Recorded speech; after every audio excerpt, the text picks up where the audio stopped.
So we're now currently standing outside of the door to the squire's room. We've got a little hatch. This little hatch has been added in later for borrowed light. You can kind of see the angle of where that is actually being cut, and that is taking light from the squire's room and bouncing into this corridor. Now this corridor would have actually been longer in 1700.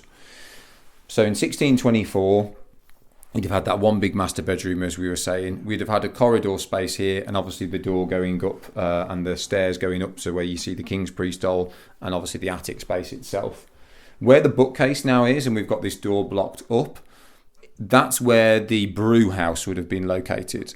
So the brew house basically was then demolished, and that would have originally, walking through here and going through old guidebooks, in the Victorian era, 2 more bedrooms, it says, into 2 more living spaces. Above the brew house? Above the brew house, yeah.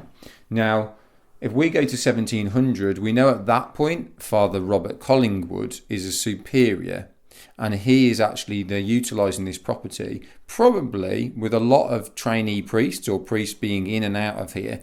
It's a time when things are being a little bit more alleviated. It's a time where in Wolverhampton, there's lots going on. I mean, it's still Little Rome with all, the Catholics around this area. But was there more accommodation needed? Was there more, what's its purpose going on? What's going on? As a superior, he's going to be basically having, like I said, trainees or whatever. Or, like a little seminary. Really. Well, yeah, in some cases, yeah. And once again, a safe house and a passing space moving on to elsewhere. But yeah, we know that would have had some more kind of accommodation above the top of there in 1700. And then later on with the Victorians, they'd have just probably made it into more bedrooms. The brew house below that, obviously, is no longer. On the map, it's classed as the Lost Buildings, I think they call it. That was Ministry of Works, 1969, and they just said it was worse for wear.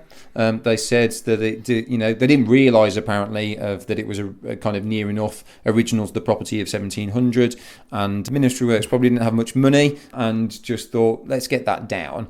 I have from the basements managed to see up the top, there's one little crack that you can see through, and you can see some scraps of floral wallpaper that would have been in the bottom floor of that brew house, and probably from 1940s, 1930s, maybe thereabouts. And that kind of looks like it's a little sitting room downstairs. So it was adapted to something else. So it was adapted to something else. Yeah. So there's like proper layers, let's say. But yeah, that door obviously is now blocked up. But originally would have carried on in 1700 at least into the brew house. So beyond that door at the moment, there's nothing. There's literally, we'd fall off. Yeah. We'd fall off and we'd fall down to where you can see out of the window at the bottom of the dairy. You can see the old fireplace, the Inglenook fireplace, and you can see where the brew house fireplace actually is located. It's got those layers, it confuses you. And talking of that confusion, we were saying, the housemaid's cupboard itself, when I open that door up now and I look in, we've essentially got the bottom of the king's priestole in front of us. Directly through there you can see 2 lines of timber, and behind there is the king's priestole. How's that disguised in 1624? Your guess is as good as mine.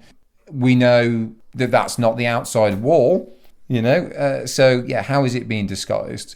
And like I said, this wall where the door is for the housemaid's cupboard isn't here in 1624. So if you look at the plans of the house, that has been added in later. So this raised section that we have has been raised up when they've put the Georgian staircase in below us. But what's happening here? Is it where we stand on this, where the carpet is now in the corridor, and instead of walking, we'd have walked directly into a room? It's very, very difficult. What's nice in the housemaid's cupboard, a lot of people miss, is this sink. This is actually plumbed in all the way down to the basement. So these very steep steps are an amendment when the staircase was introduced to create the space for exactly, it, basically. Yeah, so it wouldn't have been because they are incredibly steep, aren't they? So that, once again, gives us those layers of history where this has had a change of use. There's no wall here. Is it just directly a bigger space? The staircase here itself, we then know has been altered as well. We know the staircase originally, when you walk up to the king's priestole, would have gone on the left-hand side rather than the right-hand side. And where we see this little cupboard, that itself has been added in later, but that wouldn't have been there. You'd have walked up the staircase. We're standing at the bottom of the staircase now, going up towards the attic. I'd have walked up onto my left-hand side. If you count your steps, 1, 2, 3, 4, 5, 6, 7. Then we get to a flat panel. This would have been a level platform, wouldn't it? You know, it's basically would have been a flat level platform where my feet are now. And then this staircase that we see, the rest of it going up to the priest hole, isn't here. This, we need to rip all that out, go on the left hand side, go through where this little door is. We wouldn't have banged our heads because we'd have had 2 big windows, big gable windows above this top end, and the roof line has changed. There would have been a lot of headspace up there to actually come up into the attic itself.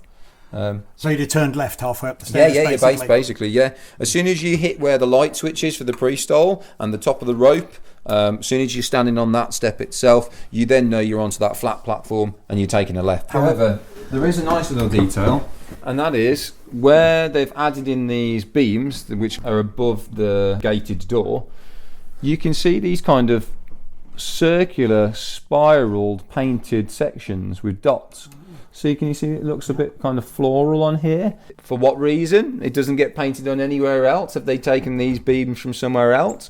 But you can really see these dots and these squiggly sections that have been painted onto these beams. It's just a remnant of something there. Not sure. When do we think this alteration was done then? Is this the Fitzherberts again? Yeah, it'd be the Fitzherberts. Yeah, it'd be window tacks coming in and basically having to then change that roof line.